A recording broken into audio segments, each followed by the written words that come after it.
Hey guys, this is Dr. Hub. Today we are looking at the nerve injuries that is under the Sunderland classification. So there are certain degrees, there is degree from 1 to 5.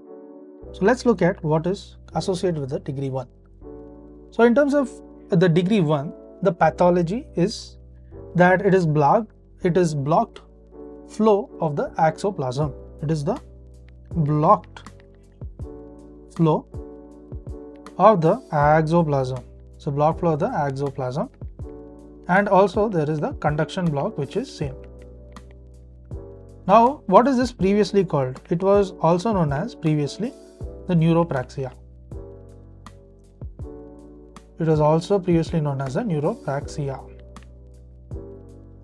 Then we look at the type 2. The degree 2 means there is a loss of axons but within its endometrium.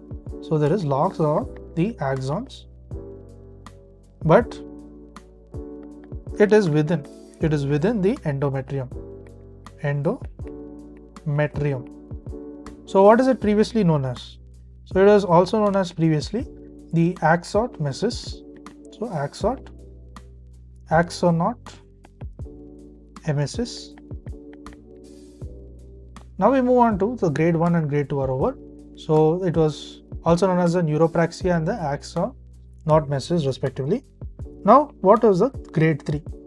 So the degree 3 is nothing but the loss of the endometrium. So degree 3 is the loss of the endometrium. So loss of the endometrium as well as the crossed regeneration. There is a crossed regeneration. So this was previously known as the neurotemesis. So this is neurotemesis. So there's a loss of the endometrium as well as a crossed regeneration. Next we look at the degree 4. Degree 4 means there's an injury to the perineum and the scarring. So there's an injury to the perineum. So injury to the perineum as well as the scarring. Injury to the perineum and the scarring. So what is it previously called? Previously it is known as the partial transection. So it is nothing but the partial transection. Then we move on to the degree 5. So in terms of degree 4, it was an injury to the perineum and the scarring.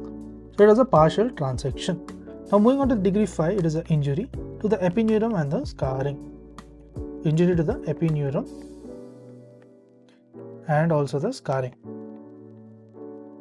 So in such cases, so what was it previously known as? It was also known as a complete transection. There is an injury to the epineurium and the scarring. So it is the complete transection.